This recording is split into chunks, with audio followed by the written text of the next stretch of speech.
the unfree world in the Middle East. Amir, I'm going to start with you. What are the prospects of real change in Iran right now? What makes you think things might be changing on the ground in the country? Thank you, Dr. Mendoza, for having me. And it's believe it or not, very timely and historic moment in Iran. Right now, when we are talking, it's all over the country. It's a protest. The people in all cities, they are out because right now the people are hungry. Nobody could believe it. Iran, a super rich country, and the people, they are coming out to street because of the hunger, because even they are protesting right now for bread, and it's unbelievable. What's causing this shortage? What's going on? It's the mullahs. They don't know how to govern. They don't know what they should do. And then after, it's interesting because after Russia attacked Ukraine, they are sending the every material to make bread to Russian army. And because of that, the Iranian people, they don't have access to it. And it's a lot of crazy things happening in Iran right now. 2.5 years ago, I can remember when I was here at the Henry Jackson Society's event. That was November 2019. Yes, that's right, yes. And when I said the change is coming, I can remember one of the Lord at that event. He was very old. I can't remember what was his name. And he said, Amir, it's a quiet country. Nothing is happening over there. And I said, just wait for it in a couple of weeks. And he laughed at me. Almost he made fun of me. And in a couple of weeks, we saw the people out on the street. The huge protest all over more than 200 cities. And Khamenei gave order to shoot the protesters in street. More than 1,500 kids. They have been assassinated by snipers.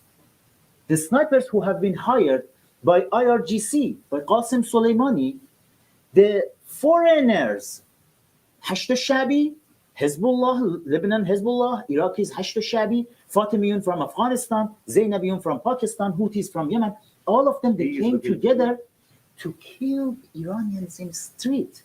And some mullahs, one of them, Musa Ghazanfarabadi, the head of revolutionary court in Tehran, he said, when the people, they are not supporting our revolution, we are going to ask the foreigners like Hashd Shabi, Hezbollah, Houthis to support us. This is the crazy time we are living in right now in Iran. And after that, regime was lucky. And I guess that China was lucky too, both Iranian regime and China, because of the COVID. And right now, when everything is passed, again, the Iran, all over the cities, it's protests again. And the change is coming soon. So you feel change is coming. Catherine, you've obviously looked at Iran for a long time from a slightly different perspective to Amir, of course. You share this sense that there is a mood of change in the air. And actually, we can maybe assess, how do you feel Iran did over the whole COVID period? I think there's definitely change. I mean, if you look at it now, I know that media hasn't really covered, the events in Iran, and I'm not quite sure why, trying to assess that situation. But definitely, like Amir said, provinces in Iran are rising up. I've seen countless videos, showing people in the streets unarmed. In certain provinces, actually, people are organizing themselves and arming up against ISGC, Besiege. And they determine, I've received countless messages, by emails and through Instagram. I actually wrote a column for the Times of Israel. I was trying to relay the message that the Iranians had for the rest of the world. There's a hunger for being recognized. There's a hunger for people to tell the truth away from the narrative of the regime, which I found particularly interesting in the sense that Iranians, across, ethnicity, political affiliation, religion, are in, I would say, they're rejecting the narrative, the anti-Semitic narrative coming out of the regime, even though it's kind of covered under the anti-Zionism, umbrella, but really it's anti-Semitism. And they're determined to make their voices heard. And I think it's quite interesting. And one of them told me that they reached a point of despair that is so profound that they don't care what happens to them anymore, because everything that could have happened to them already did, to some extent, the torture, the arrest, the oppression, the repression, the lack of civil liberty, the lack of freedom. And they're determined to die if they have to be free of the mullahs. It's quite, the cry is desperate for recognition on the part of the international community. And they're very upset. And all they're asking for is, for the limelight to be shared onto Iran and for the Iranians to actually reclaim not only their history and the narrative, but also their country and their flag. Yeah. And this is interesting. Time and time again, people have told me that, we have foreigners in power. This is not our flag. This is not our religion. This is not our, death to Israel, death to America. This is not our cry. We are a people of peace and of civilization. They want to go back to a time where the world could benefit from Iran's influence, and Iranians could benefit from, the world cooperation towards advancement of society. And I think this is the message that we need to push forward. I think that this time is the white revolution as opposed to 1979, which wasn't really a revolution. Yes, it's sort of a very different. It was a takeover in that kind of way. It was a coup Yes. d'etat. Let's just Yeah. call it what it is. But I think yes, I think. But I think I coined it the Iran's. Okay. friend. So now you think that Yes. this will happen, but Amelia, you pointed out quite rightly, the Iranian regime is not afraid of using force to crush, revolution in this sort of way. So what's going to change this time? I mean, they will call out their prestige, they will call out their IRGC, and those people will, as they've done before, shoot the protesters. So how is this going to, how will this turn out? And we've seen a tremendous brutality in 2009, for example, that accompanied the Green Revolution. The lengths they were willing to go, I think, surprised many people. And of course, it was shameful how the West did not call it out at the time. Maybe we'd do a better job now. But clearly, that possibility exists that they will use that force. So what's going to be different this time? Before going there, I want to say, Captain, you're 100% right. She knows even our community better than the Iranians. Well, and she said something about the flag. It's not our flag. And the language on the flag, it's not our language. It's not Farsi, it's Arabic. Yeah. None of our symbols is there at all. Yeah, definitely some people from some other countries, they hijacked our country. You are 100% right. But regarding do you know what's côtelette, Dr. Mendoza? What is Côtelette? Côtelette? No, what is? That's a French word. Is it? Yes, it is. It's Is type she of- talking about the meat? Yes, Yeah, it it's is. type of food. Okay. Yeah, and What, a cut of the meat, you mean? Or, yeah. It's kind of ribs. Okay. And you know, when you say côtelette in Iran, it was a lovely food Okay. before 2019. But after 2019, or let's say January 2020, I guess January 2nd or 3rd, when President Trump made a côtelette, the lovely one. Yeah, Yes, it is. in Baghdad airport. Okay. And it was called, before being côtelette, was called Qasem Soleimani. Right, I see what you mean. Yes. Everybody in Iran, they are calling him right now Qasem Côtelette. I branded him that name on my Twitter at that time. Then Twitter totally banned me. And And we wondered why you weren't on social media. It's very interesting. Okay, fine. yeah, and then because of that, because Qasem Soleimani was in charge of that bloodbath then. Qasem Soleimani was, So you feel Soleimani was the key figure in the repression? 100%, it's a fact. Okay. He was the what's called attack dog. It was a mass No, that's fine. executioner. Attack dog is it's a phrase. The supreme leader was using him all the time. Okay, to go out there and do Kill what the you need. protesters, not just in Iran, in Syria. But in someone's all taken over. over from him. After that, Mm-hmm. everybody else, they are afraid of being côtelette. And Oh, because so of you that, think- nobody is going to that sit anymore. And I see, the I regime see. is at a very weak position right now. During last 2.5 years, we had a lot of protests, but we have never seen that brutality again. Right, that's interesting. Because So he is not there. Qasem Soleimani is not there. And then later we heard from Zarif, from the foreign minister, that Qasem Soleimani was getting the orders from Kremlin, from Putin. And it was huge controversy in Iran then. All the media, they have been talking about it. Still, Javad Zarif was the foreign minister when he said that. And it's supposed to be a secret interview part, the secret part of an interview, but it leaked to the media.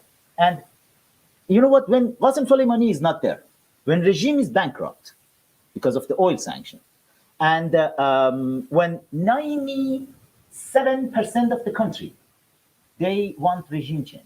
It's all the surveys we are doing shows that 97% of the country. Regime doesn't have enough prison, doesn't have enough prison guards, doesn't have Qasem Soleimani anymore. And most of the people who believed in this system, believed in this ideology for last 4 decades, who supported this regime, the Basijis, the IRGC, all of those people, either they had the belief or they had salary. Right now, they don't have salary and they don't have the belief. It's everything is set for a real revolution. And again, as Catherine said, 1979 was not a revolution.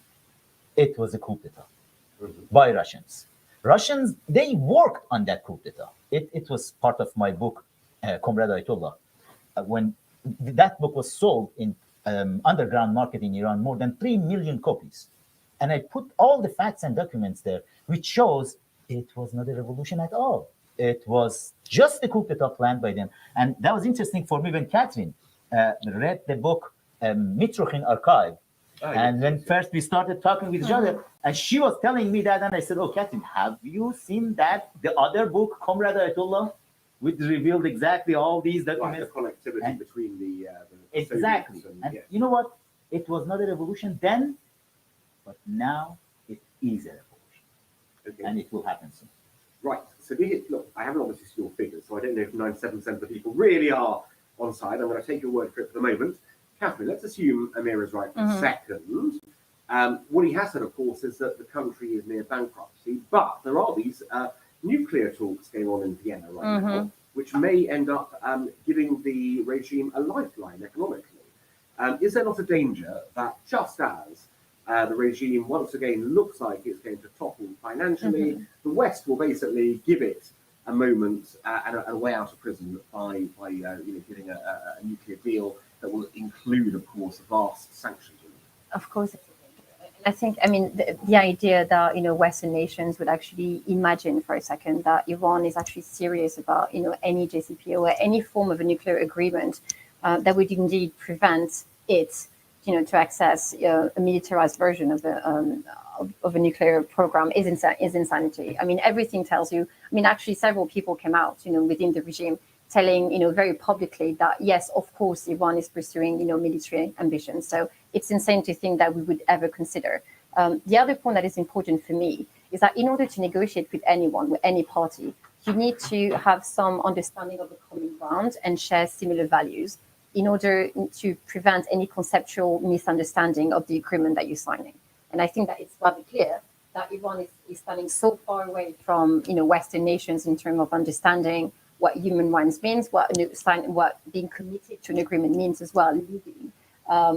It's foolish, for us to even imagine that it would be possible. But beyond that, I think it's important also to note that the regime is getting older. So forget the Russian connection. And by the way, Russia actually suggested that it would be the guardian of that agreement in terms of making sure that Iran would indeed commit to the JCPOA. Right. So yes, within that optic, you need to understand that there's a very clear, effort on the part of Russia and Iran to, rely on one another and to bounce off of each other in order to project this agenda that they have in common. This ideology that they share in terms of expanding their ideology. And preventing, Western nations to actually spread, a secular democratic movement across not just the Middle East, but if you look at the footprint of the RSGC in Africa, in Latin America, and in Asia, you could literally map out Russia's move as well on that of the RSGC. And this is not a coincidence. It's a concerted effort on the part of Moscow to make sure that there is a push against Western value and liberalism. And Western democracy and secularism, and this is important. And we're not listening to people like Alexander Dugin, who is the chief propagandist of Vladimir Putin. Yes, when he tells us famously nationalistic. Yes, exactly. And I know for a fact because I was there that he was a great friend to Nader Khalilzadeh, who I was friends with, for great many years. I've seen them sit together. I was witness to a conversation that they had in terms of how do we do this together. How do we, find a way to convince Shia Muslim across the world that actually our form of orthodoxy in Russia matches their own view, and they found that mysticism was a good way to kind of, clump it together. And I remember sitting there thinking, this is insanity in the making. But for some reason, the Biden administration has looked upon Iran and Russia's moves and thought that it was a great idea to entertain them, to allow them to move, ever closer to our borders in the sense, literally in Ukraine, and thinking that let's make a deal with them because obviously they would commit to whatever we're asking them to commit to. There's a danger here, and I don't like to make parallels, but if you look at the 1930s and the way that Hitler had bombs in Poland and other countries, and we kept, sitting on the back foot of it all, thinking he would never dare do that. He would never dare push that far. And he did. Yeah. He did again and again and again when we had no choice but to intervene and to actually sacrifice millions of lives, to that war effort. So I would like to think that we read history and that maybe this time around we will choose to act before it's too late and before we have to commit millions of lives to that fight for freedom. Because it is a fight for freedom. And Iranians deserve and have earned the courtesy of our attention and our respect in terms of how they should determine their future. Well, I would agree with you there from a human level, of course. Equally, of course, from a strategic level, we've had such problems from this regime. It should be in everyone's interest to further people power, if you like, in this sort of approach. Now, Amir, let's talk about the new constitution. You've got an idea for what Iran could look like post a removal of this clerical regime. Tell us a bit more about it. Working on the constitution case, it started probably 21 years ago in my life. During this fight, when I have seen, we do have the biggest problem we do have in our country is not anything but the constitution. Because whatever regime came up, we had the constitution for last 115 years. We had the constitutional monarchy system, which the constitution was wrong then, because the constitution gave the ultimate power to the king. The constitution should not do that. Correct. Even the UK, as I checked last time, you still don't have the constitution. It is the unwritten constitution. Well, we do, yes, exactly. And it doesn't give the power to the, it doesn't give the power to the Queen either. I want to just make clear. Okay. So, but even here in 1688, gave the hope to the world at the Glorious Revolution that you can give the power to the parliament, people's representative. And then they removed the power, most of the power, from the hand of the king and queen. And which then, a century later, the American founding fathers, they said, oh, that was a good idea. And even Montesquieu said that was a good idea. Let's write a book about it, The Spirit of the Laws, to come up with the idea of constitution. And the constitution should not let the power be centralized in the hand of one person or one entity.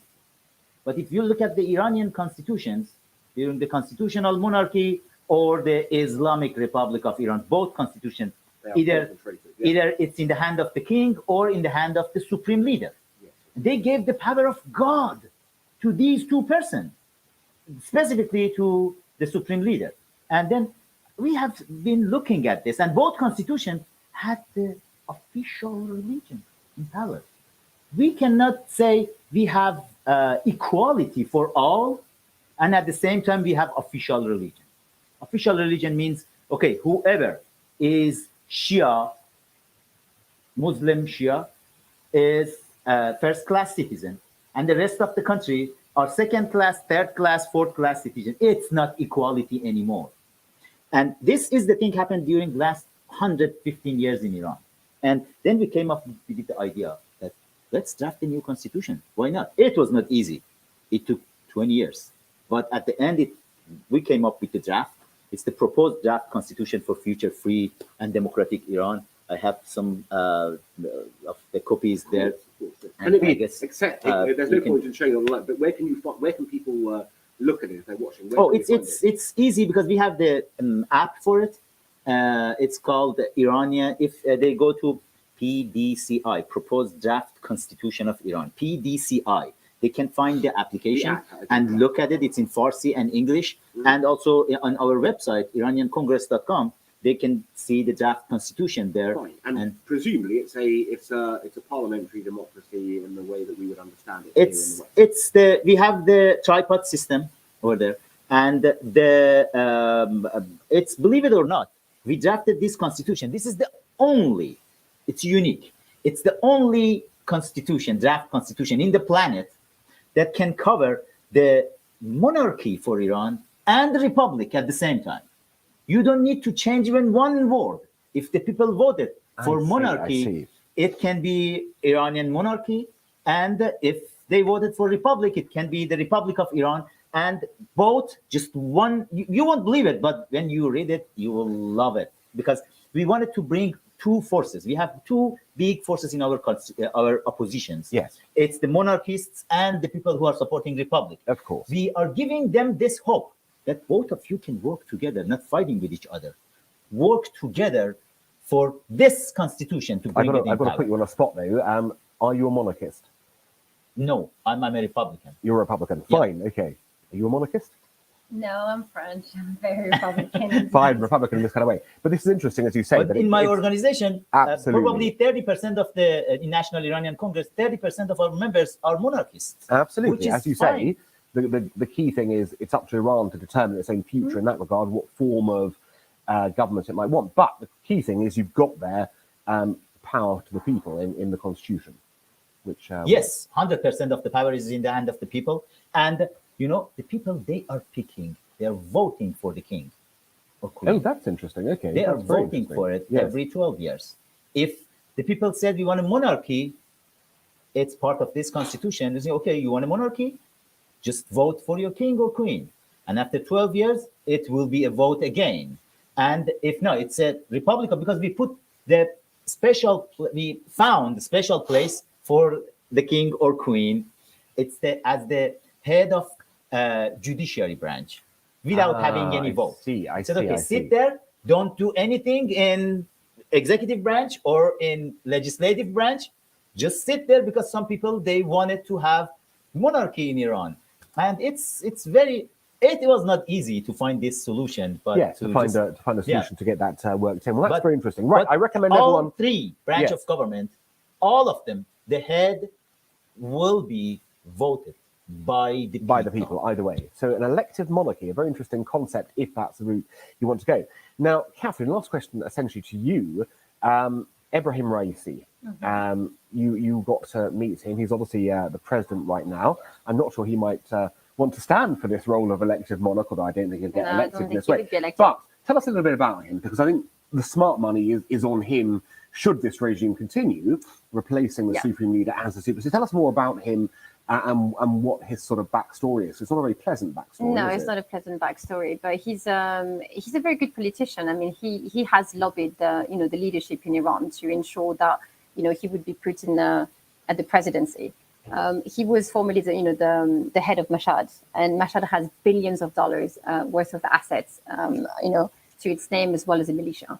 So he was a very powerful man, and many argue that he was actually in direct opposition to Khamenei as far as power was concerned. Right. So it was a lot, and he did this on purpose. He's a very calculated man. So he basically showed the leadership that there was a danger there should there be like a lack of alignment, and that he could be, a tool and an advantage for the leadership, as well as he could be the enemy of, and actually, somewhat maybe hug the power away or move the center of power away from Tehran to Mashhad. Those were the conversations that people were having. When I got to Iran in 2017 to do the interview, it was said to me very clearly. At the time, he was head of the judiciary at this point? Yes, he was. And he lost those elections, but they actually told me what was going to happen, which is interesting, because they told me, well, you can't say that, but yes, he's going to lose this election and he's going to get elected, in the next one. And they were telling me that historically in Iran, it was always, in good fashion to have a president to, run 2 terms. And this is exactly what happened with Rouhani. So it was quite interesting. I was thinking, are we talking about real democracy, or are you able to, to kind of foretell what's going to happen? So it gave me an indication as to the kind of democracy that we're talking about in Iran. But he's a very good. I think that he kind of reminded me of Obama in a certain way, in the way that he's very good at reading a teleprompter and at presenting a certain face that will assuage you. He's giving you exactly what you want and telling you exactly what you want to hear. He's very good at reading people that way. I know that I get criticized for saying that he came across as a very, intelligent man. That's No, absolutely fine. but Yeah. because people have argued that he's not intelligent, he's a butcher, which Well, is true. But fine. like I said, he gives you the impression of he's really good at acting out, and he's surrounded by people telling him exactly what to say, how to say it, and he has experts he's spoon feeding him where he should say. Our interview was so redacted that he knew before I was asking the question what I was going to ask because he's the one who wrote the questions. And by the way, the interview was organized by RT, which is the Russian channel. So there you that's go again. fascinating. No, but it's important because again, the reason why, and I'm the only, and I'm sure that Emir can confirm that, I'm the only Western journalist ever to be allowed in Iran a day before the elections. And that was done, by Nader Talebzadeh, who intervened extremely heavily. I literally walked into Iran on a tourist visa. As a tourist, you're not allowed to go anywhere near any political, official, let alone interview them for a foreign channel. It was made possible by number one, Nader, who's in direct line with Moscow. Number two, because it was for RT and therefore it was allowed and vetted. And Nader literally bypassed Sepal. So I remember sitting in an office having a not so friendly conversation with someone telling me, you can't do that. You came with the tourist visa. Who are you? I don't know you.